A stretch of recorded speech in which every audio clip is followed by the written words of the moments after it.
Parte 7, capítulo 149, do Penélope. Cadê o Wesley agora? Já sei, trocando uma corda da guitarra do Zé do Pinaps. Meu namorado é tão onipresente nos shows que já virou tipo um hold informal. Ele desenrola a corda na tarraxa, daí vê que não tá bom, desenrola tudo de novo e recomeça do começo. Enquanto isso, a perigótica fica do lado, mas sem chegar muito perto, porque se ela cola, vamos chegar pra lá. Você não tá vendo que eu tô trocando a corda, Kelly? Até parece. Se pá, tão se pegando. Mas como eu queria que meu namorado fosse tipo a Penélope, descendo e descendo o manto.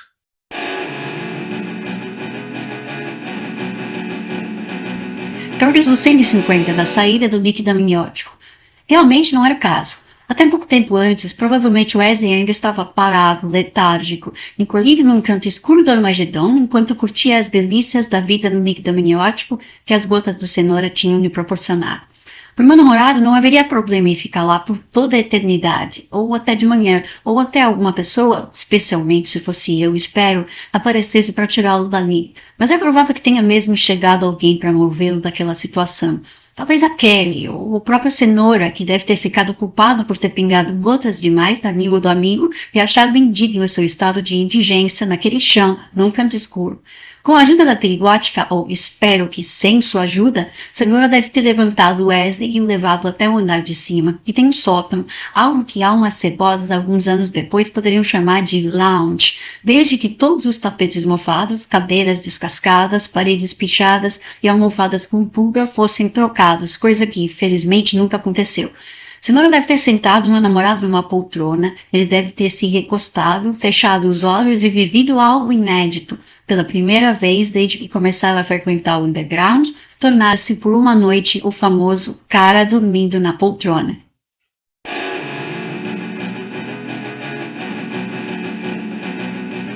Capítulo 151, do cara dormindo na poltrona.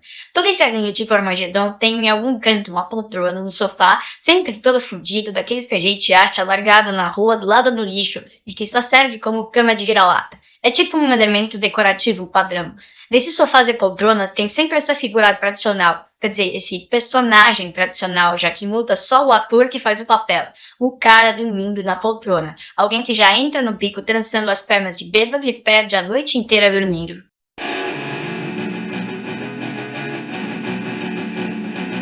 Capítulo 152 da história do personagem.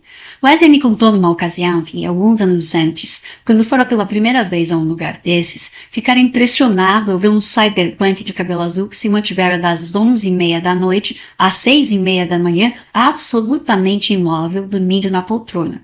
Que depois começou a reparar tratar-se de personagem, o cara dormindo na poltrona, tradicional da cena, mudando apenas a pessoa e a subcultura representada naquele estado deplorável. Às vezes um gótico, às vezes um cyberpunk, às vezes um mod, outras um skatista rasgado, e que isso levou seu olhar menos crítico do que o meu, mas ainda assim minimamente analítico, a fazer em toda a noite de sábado o exercício de imaginar que contexto teria levado o cara dormindo na poltrona da vez a dormir na poltrona.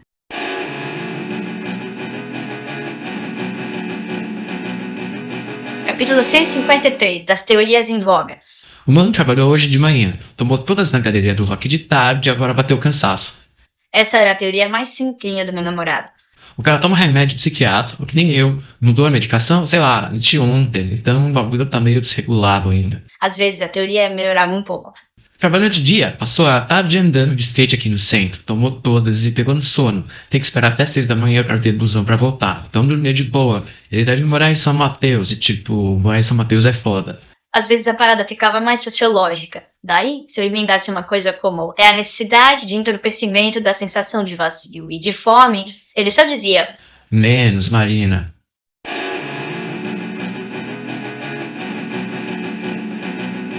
Capítulo 154, de mais uma abordagem. Havia ainda a abordagem que recusasse qualquer forçação de barra interpretativa e se resignasse a nos fazer só olhar e sentir pena mesmo. Não sei se alguém sentiu pena do meu amor naquele momento, quando ele é que tinha virado o cara dormindo na poltrona. Quando duvido que alguém tenha cantado no ouvido dele When You Sleep to My Bloody, como eu fazia. Fato é que lá estava ele, apagado, sem mim e realizando na própria biografia a frase que eu lhe disse uma vez. Cuidado, amor. Amanhã o cara dormindo na poltrona pode ser você.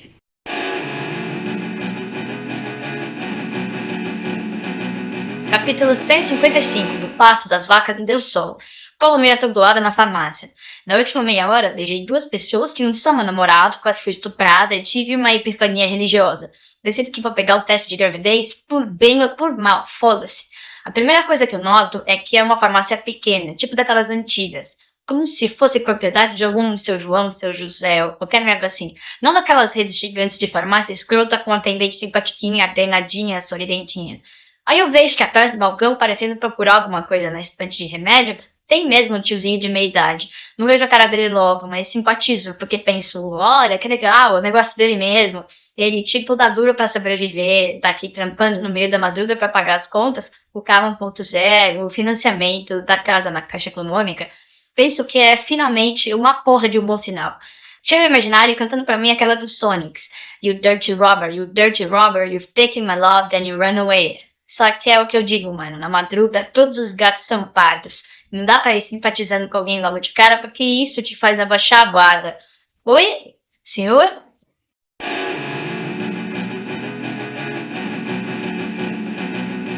Capítulo 156 da Ver Algo Estranho. Quando o homem vira, sinto um calafrio. Não sei bem o motivo. Aparentemente é um sujeito comum, meio barrigudo, cerca de 60 anos, grisalho, óculos fundo de garrafa, barba por fazer, marcas de suor embaixo do braço, aparecendo no avental branco roto. Nada que não dê conta de alguém que não esteja fazendo sacrifício para ficar ali, talvez com raiva momentânea do mundo, provavelmente preferindo enormemente estar nesse momento roncando ao lado da mulher velha com mau hálito e bob no cabelo. Mas não sei, é algo estranho. Oi, senhor?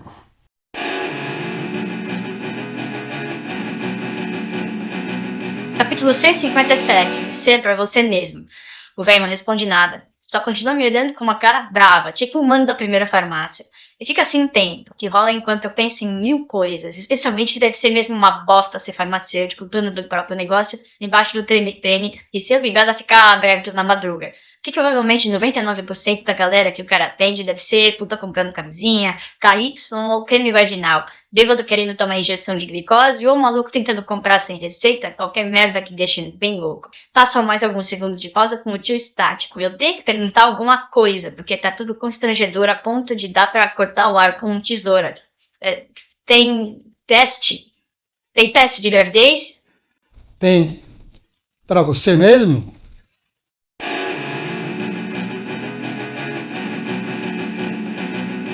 Capítulo 158. Ser pega desprevenida. Naquele momento, ouvindo a frase que ele diz e vendo a sobrancelha de sarcasmo que ele faz, tomo um susto e fraquejo. Pense no seu mesmo uma farsa, porque eu já tinha passado naquela noite por muito mais coisa do que ele seria capaz de imaginar. Mesmo assim, porém, sou pega desprevenida. É quase como se ele dissesse, você não vale nada, putinha da sua laia, eu vejo sempre aqui, vocês se acham muito louquinhas, mas são um lixo, são o resto fedido da noite que daqui a alguns anos ninguém vai querer mais e que vão acabar apodrecendo em algum lugar fedorento. Isso me assusta, não só por minha causa, mas porque de algum jeito eu estava diferente, mais sensível e considerando que pensar mal de mim e das minhas perspectivas de vida talvez significasse pensar mal do ser que poderia estar na minha barriga.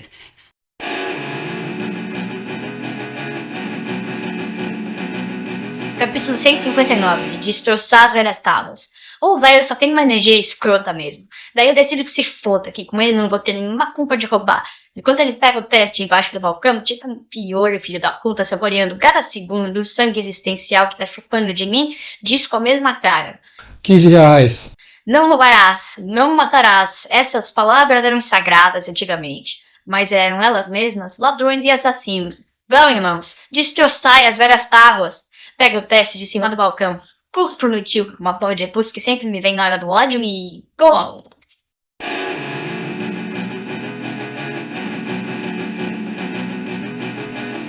Capítulo 160 da fuga. Começa a correr desesperada, com o Iggy Pop ao fundo, mesmo 2 anos antes do lançamento de Transporting.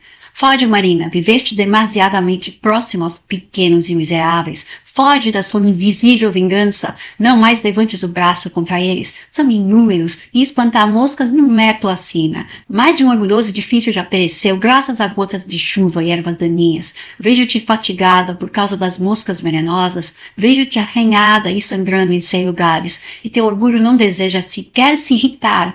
Sangue desejo de ti, com toda a inocência. Sangue alcancei em suas almas exangues, e então te picam com toda a inocência. Mas tu, ó profunda, sofres profundamente também das pequenas feridas. E, ainda antes que sarasses, o mesmo verme venenoso rastejava sobre tua mão. Demasiado orgulhosa tu me pareces para matar esses gulosos. Cuida para que seja tua fatalidade suportar toda a sua venenosa injustiça, Zaratustra das moscas do mercado. Pois é, o mais lógico pareceria correr não para 9 de julho, mas subir a Paim, passando pelo Teatro Maria da Costa e indo em direção às casas velhas transformadas em cortiços. E assim eu faço. Fujo rápido, mesmo cansada, porque a subida me extenua e traz de volta a náusea. Mas a fuga dura pouco. Quando começa a diminuir o passo, ouço uma sirene de polícia e 1 milissegundo depois, vejo uma luz vermelha refletida na parede descascada do meu lado.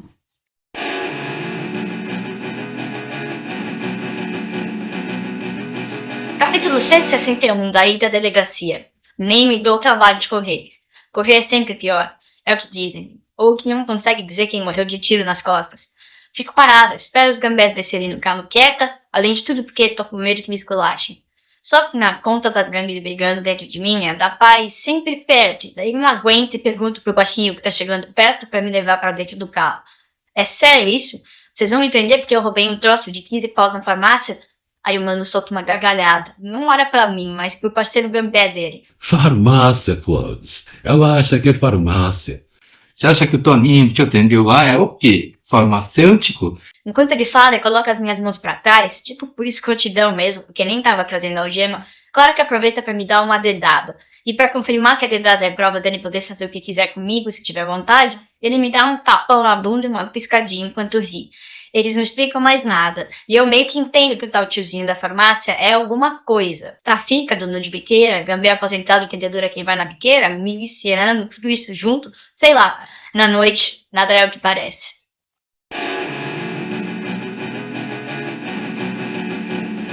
Capítulo 162 de servir de material aos poetas.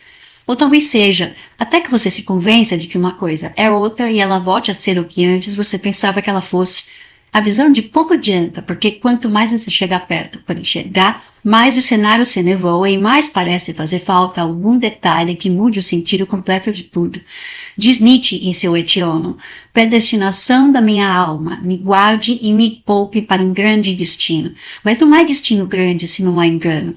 Lembre-me de Tiresias, e que naquela noite, quando comecei a duvidar da mitologia grega, fui jogada de volta para ela, como sempre. Na Odisseia, durante a visita de Odisseu ao Hades, ele ouve de Tiresias que se roubasse alguma vaca na ilha do Deus Sol, não conseguiria voltar para a esposa e o filho em Ítaca. Horácio se contém, mas seus companheiros não, por isso não conseguem voltar aos seus lares e ficam pelo meio do caminho. Diz Nietzsche sobre o pai da literatura ocidental: existe algo mais ousado, mais horripilante, mais incrível a brilhar como um sol de inverno sobre o destino humano do que este pensamento encontrado em Homero? Ou seja, nós sofremos e sucumbimos para que não falte material aos poetas.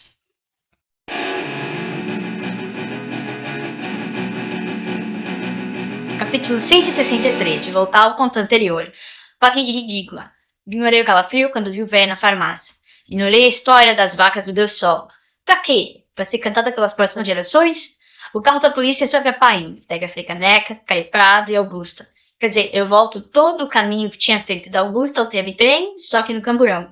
Quando a gente passa na frente do templo, a Carol tá saindo com a Cíntia. Aproveito que a janela da porra do carro tá aberta e grito: Carol! Com toda a força do meu pulmão, ela vê que eu tô na roubada antes de bebê me mandar calar a boca. Duvido que ela consiga me ajudar, mas é tipo jogar uma garrafa com um bilhete no oceano. Vai que. O carro entra na contramão na Marquês de Paranaguá, onde tem o quarto distrito. Me mandou entrar, sentar num banco e esperar. Muito. Até eu fui fazer bico. O banco é de uma madeira escrota que te obriga a trocar de posição a cada 5 minutos, porque senão a bunda fica dormente. Mas ninguém tem pressa. Ninguém tem interesse nenhum em resolver porra nenhuma. Castigo é como a vingança chama a si própria. Como uma palavra mentirosa, ela finge ter boa consciência. Pro caralho de moral da polícia, não interessa o que você tenha feito ou não, você sempre merece castigo.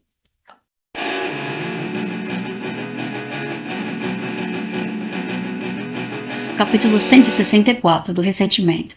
Nesse momento da noite, penso que o padroeiro grego da polícia deve ser Poseidon, um ressentido, e que a polícia é, naquele momento, seu braço terrestre, impedindo-me de checar. É possível ser da polícia sem ter ressentimento? A obsessão do ressentido é investigar, prender, punir, porque acredita no livre-arbítrio e acha que, se a vida dele é ruim, deve ser por responsabilidade de alguma pessoa ou grupo. Alguém deve ter feito mal, alguém deve ter culpa.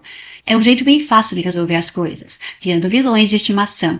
Esta maneira de raciocinar é comum a todos os doentes. Sentada naquele pânico, penso se entrar para a polícia não seria uma reação maníaca para se lidar com a própria frustração.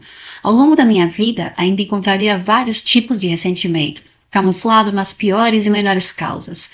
Ressentimento travestido de moral punitiva é algo facilmente identificável na igreja e nos aparelhos repressores de Estado, mas na vida adulta eu ainda veria ressentimento travestido de progressismo, ressentimento travestido de amor, ressentimento travestido de perdão, todos eles resumindo o nobre valor ressentido da justiça. Justiça ou vingança? A pergunta que ninguém tem coragem de fazer, exatamente por ser a única que deveria ser feita, não é justiça para quem, mas justiça contra quem? Justiça ou ressentimento? Justiça talvez seja só um jeito mais socialmente aceito de vingança elevada a padrão moral e a aparelho de Estado.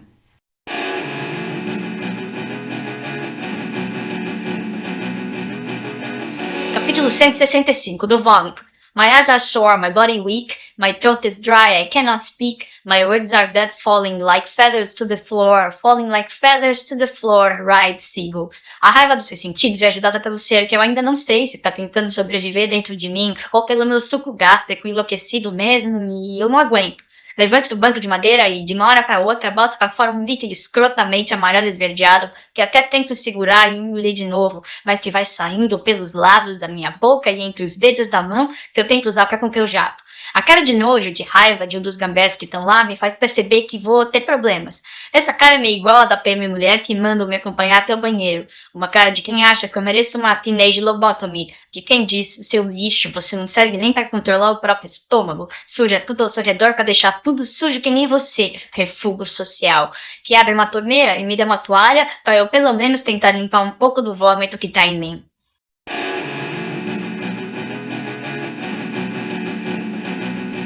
Capítulo 166, do quase arrependimento. O ressentimento vem quase sempre acompanhado da sua rima de estimação, arrependimento. Aquele meu vômito, a cara de nojo e raiva da policial, tudo isso quase fez com que eu me arrependesse. Por milímetros não me lamentei por cada etapa que tinha me levado àquela delegacia. E se eu não tivesse optado por descer o escadão e cruzado com Cile Caribres? Talvez tivesse comprado o teste, pegado um táxi e encontrado Wesley. E se eu tivesse desistido do teste e não tivesse dado a Elsa, como sugeriu a Afrodite? Ademais, o arrependimento é ambicioso, vai se apoderando não só das coisas das quais participamos, mas também do que não necessariamente depende de nós. E se o Senhor tivesse dado menos gotas para meu namorado? Talvez ele não tivesse dormido tanto e fosse embora mais cedo do Armagedon. E se as gotas fossem de mais em vez de menos? Talvez o Wesley dormisse até o dia seguinte, ou pelo menos até a minha chegada. Quase pensei assim naquele banco duro da delegacia.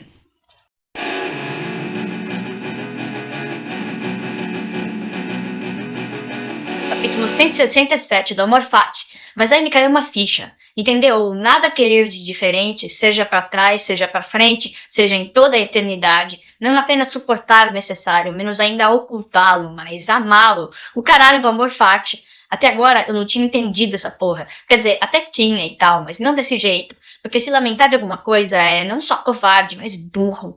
Como diz Zaratustra, se arrepender é tipo um querer pra trás, querer mudar o que não dá mais pra mudar. Primeiro, porque já passou. Segundo, porque desconsidera que tudo de foda e afirmador da vida só existe como parte da mesma cadeia de fatos de todas as merdas e desastres. Se eu existo e acho do caralho existir, é porque minha própria existência foi tipo a conclusão necessária de toda a combinação de bilhões de cagadas e maravilhas de toda a história do universo para que eu aparecesse.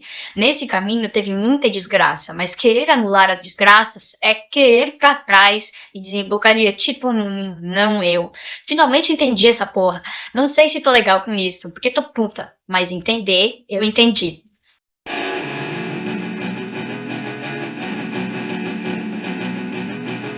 Capítulo 168, do exemplo. Iluminemos um ou outro fato na cadeia de acontecimentos que desembocou na minha existência. Por exemplo, haver um amigo em comum do meu pai e da minha mãe que apresentaram os dois no começo da década de 1970.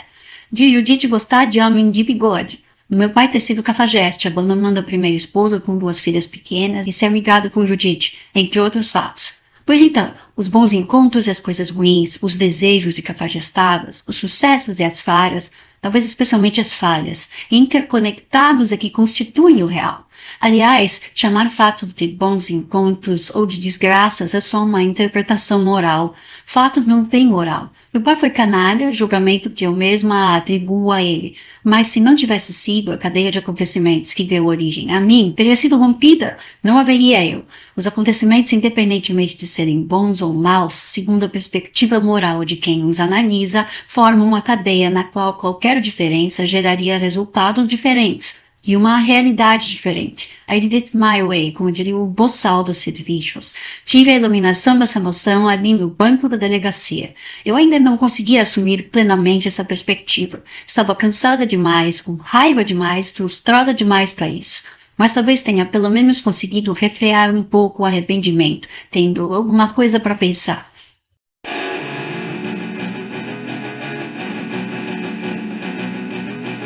Capítulo 169, da cavalaria chegando. Tô há quase 2 horas sentada, zoada, vomitada no fundo de um corredor da delega.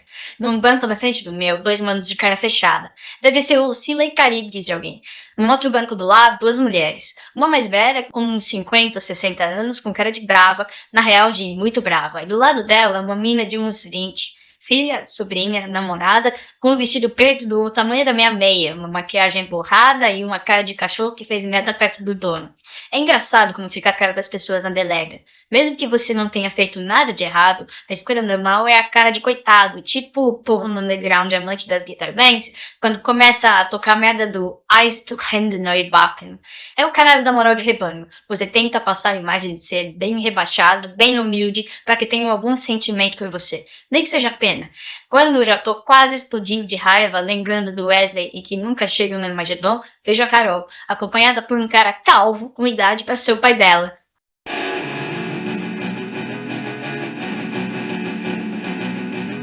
Capítulo 170. Deve ser louvado. Amém. Graças a Deus. Deus está morto. Mitch está morto e eu preciso fazer um eletrocardiodermo. Você é Marina? Sou. Prazer, Celso. Você também? Fizeram alguma coisa? Bateram em você? Pegando nos meus ombros, olhando pro meu rosto, me girando um pouco. Tô zoada, mas não fizeram nada. Fui eu que me gorfei. Quem é você? Você está passando mal? Precisa de médico? Precisava só sair logo daqui, Celso. Carol, quem é ele? Meu pai.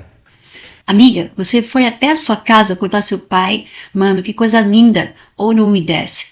Juro que não precisava. A gente se abraça. Precisava sim. Você acha que eu ia te ver dentro do carro da polícia e não fazer nada? Mas o que dá pra fazer? Acho que só vou sair daqui de manhã, se sair. Se não me mandarem pra alguma porra de FEBEM, sei lá. Eu sou advogado, Marina. Deus não existe, ou tá morto, sei lá. Mas seja louvado. Amém.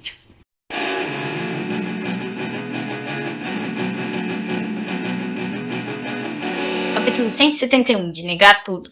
Você tinha razão quando me contou dela, Carol. Marina, você já falou com o delegado? Não, Quando falar, nega tudo. Nega tudo. mas eu... Não precisa me dizer o que você fez. Eu não quero saber. Só nega tudo. Diz que os PMs armaram pra você. Papa marretos, filhos da puta. Tenho ódio desses. Disse eu. Não quero saber, Marina. Não me interessa o que você tenha feito. Você não tem culpa. E eles não podem fazer nada com você. Você tem... Quantos anos você tem mesmo? 17. Filhos da... Nessa hora, um gordo suado aparece e todo mundo para de falar. Doutor, o delegado vai receber o senhor. Obrigado. Esperem aqui, meninas.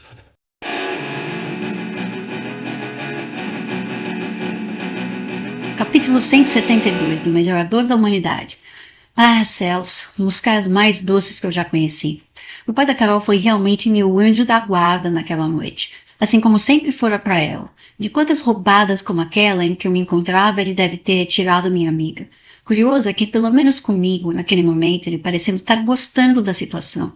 Senti no jeito dele, sobretudo na voz, uma eletricidade, uma energia que pareciam completamente inesperadas para um quarentão que fora acordado pela filha no meio da madrugada para salvar uma adolescente na delegacia.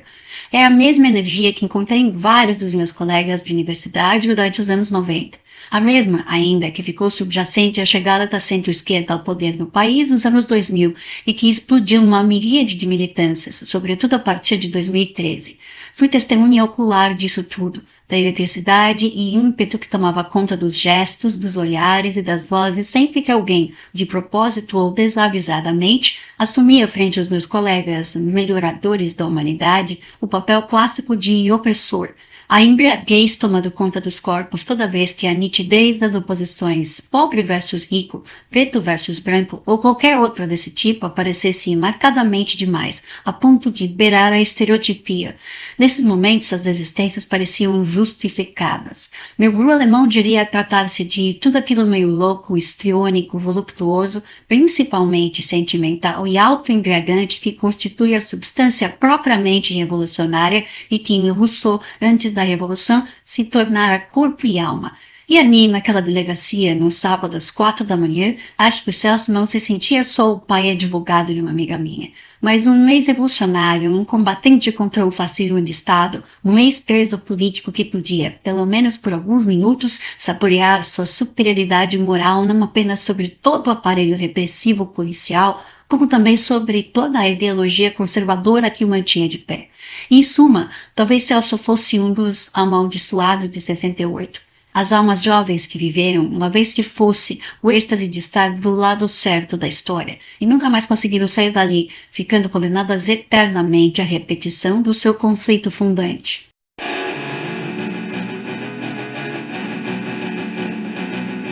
Capítulo 173, do Estado Laico. Depois do pai da Carol ficar fechado 15 minutos na salinha, sou chamado até lá. O delegado tem um olhar do mesmo jeito estranho que eu tinha reparado no tio da farmácia, o que me faz pensar se pra entrar na polícia, ou sei lá, pra gostar dela, tem que ter alguma psicopatia. É um cara grande, moreno, de uns 50 anos, camisa azul, meio aberta, claro, umas entradas enormes e, pelo que eu vi numa hora em que ele se levantou, uma calça tão apertada que podia rasgar a qualquer momento. Por cima da calça saltava uma barriga, aparentemente dura. Na mesa de trabalho dele, um monte de papéis e um telefone. E atrás dela, o típico crucifixo. 17 anos. Andando na rua às 3 da manhã. Roubando. Todos nós erramos, doutor. É que isso me deixa indignado, doutor Celso. Eu tenho uma filha da cidade. Doutor Kleber, o que a gente combinou não incluía fazer sermão para menino. Com licença, doutor. Menina, você sabe quem é esse aqui? Claro, é o último cristão verdadeiro, aquele que morreu na cruz. Como assim, último cristão? Eu também sou cristão e não sou o último. Você sabe o que é igreja? Sei. Eu cuspo nela. Vocês transformaram coragem em covardia, verdade em mentira. Vocês se alimentam da miséria. São uns parasitas. A cruz é o símbolo mais escroto que já apareceu. Ela vai contra a saúde, a beleza, a vida. O cristianismo é uma maldição, é a vingança de quem é fraco e covarde. É a vergonha da humanidade. E eu vou escrever isso em todos os lugares, pichar em todas as paredes, dizer para quem quiser ouvir para sempre a partir de hoje. Silêncio. Mais silêncio. O delegado, meio assustado, vai se recompondo. Levanta, pega o crucifixo e aproxima da minha cara. Você não vai falar isso aqui na minha sala. Não vou perguntar de novo. Sabe quem é esse aqui? Sei, o judeu rico que falava de amor e perdão e o caralho. Vocês pegaram o que ele propôs e transformaram em ferramenta de vingança contra quem tem coragem de viver e não se submete. E agora você deve estar triste pra caralho por não poder me jogar na fogueira. Olha aqui. Doutor, por favor, doutor, vamos ficar calmos. Eu vou pedir desculpa pro senhor pelo que a minha irmã está dizendo, mas essa noite foi muito difícil para ela. Vamos esquecer tudo isso. Como a gente combinou, pode ser? Podemos encerrar o assunto aqui e ir embora por obséquio.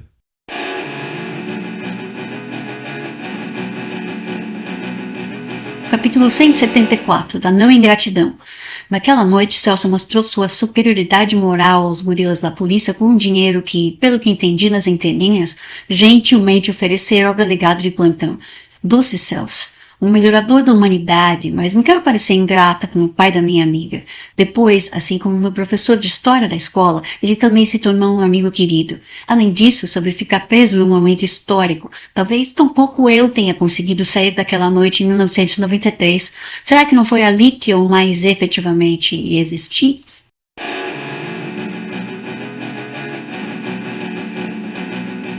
Capítulo 175, da intolerância religiosa. Na frente do delegado, com o crucifixo na mão, eu não fico de boa.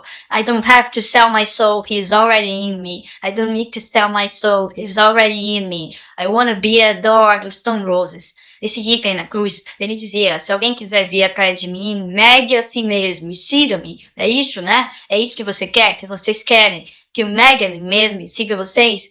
O que eu falo, menina, é para você não se extravar por aí. Você é idiota. Não sabeis vós que sois o templo de Deus e que o Espírito de Deus habita em vós?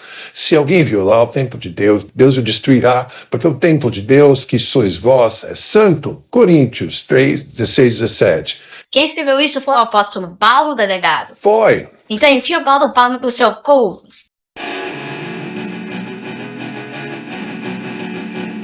Capítulo 176 da minha saída da delegacia. Nesse momento, o delegado vai para cima de mim, nitidamente babando ódio. Ele se vira como alguém que prepara um tapa, mas então Celso já está na frente dele de braços abertos, pedindo calma. Meio minuto passa sem que ninguém fale nada, e o delegado, quieto, faz apenas um gesto com a mão, nos dispensando. É no carro que eu efetivamente confirmo que o apaziguamento do delegado já tinha sido comprado antes da cena na sala, com o dinheiro do Celso. Acho que só por isso não apanhei ou fui presa por pelo menos uma semana. Eu era, e acho que sou até hoje, assim. Primeiro atirava, depois perguntava o nome, mas a ignorância das proteções ou dos perigos que estavam à minha volta era, e é, uma pré-condição prática para minha impulsividade.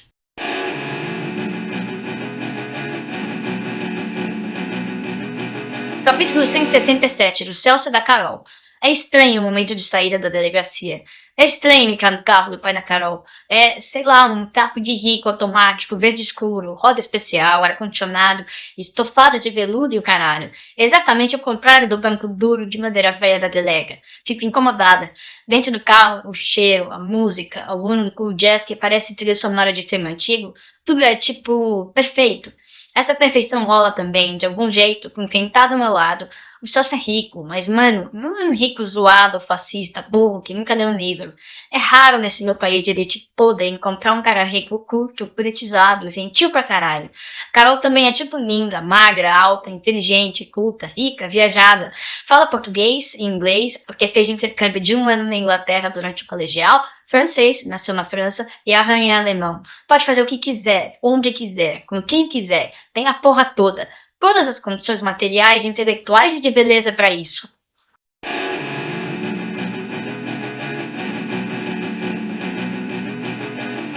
Capítulo 178 da Liberdade.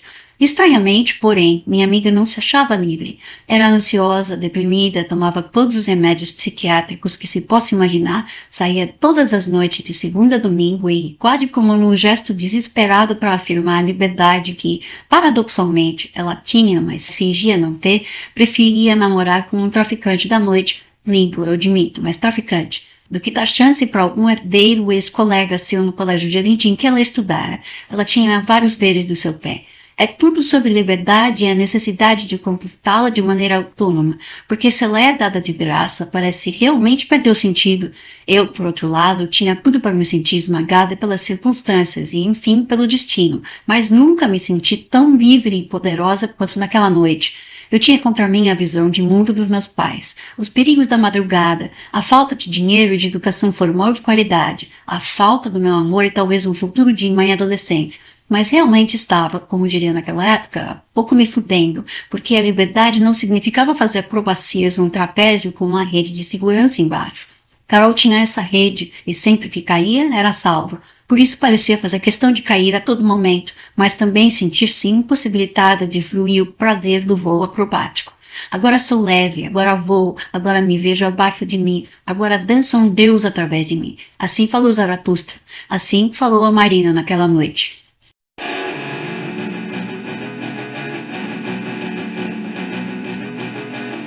Capítulo 179, da Carona. Marina, eu vou te levar para casa. Essa noite foi pesado demais para você. Onde você mora? Vila Formosa, pai. Não, Celso, não, obrigada, mas eu não quero voltar para casa. Como assim, Marina? Você deve estar destruída. Má, você só tá acelerada por tudo que aconteceu. Vai pra casa, dorme, amanhã você vê o Wesley. Quem é o Wesley? Meu namorado. Eu tenho certeza que ele vai entender. Amanhã você vai encontrar com ele. Má, deixa pra amanhã. Essa noite acabou. Vai pra casa. E tem mais. Vai que depois disso tudo você chega e ele tá lá com aquela perigótica. Não, gente, por favor, me deixa no Armagedon. Eu preciso muito ver o Wesley. Viajante, quem é essa? Repousa aqui, este é um lugar hospitaleiro para todos, restaura-te, e quem quer que sejas, que desejas com impaciência neste momento, O que é isso? além do bem e do mal. Carol me disse que nunca viu ninguém mais apaixonada por Nietzsche do que você. Você também é? Tema do meu doutorado na França. Mas sua alma ficou plena de impaciência e avidez por aqueles que amava, pois ele ainda tinha muito a lhes dar. Zaratustra? É, o menino com o espelho. Acho que foi assim que eu convenci o pai da Carol de que precisava ver o meu amor, porque o Celso perguntou para ela onde era o tal Armagedon e depois de 5 minutos me deixou na porta. Com 50 paus, eu coloquei no bolso de fora da mochila. Saturn V, you really were the greatest sight, stretching out on a summer's day. Houston is calling me back to him, in spiral carpets. Ok, até curto o capitalismo, mas só um ilustrado, com doutorado na França.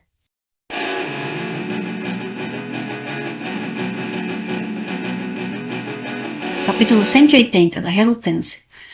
E este ensinamento te dou, ó louco, como despedida. Onde não se pode mais amar, deve-se passar ao largo. Onde há grande amor a si mesmo, ele é sinal de gravidez. Assim enxerguei Zaratustra, da bem-aventurança involuntária.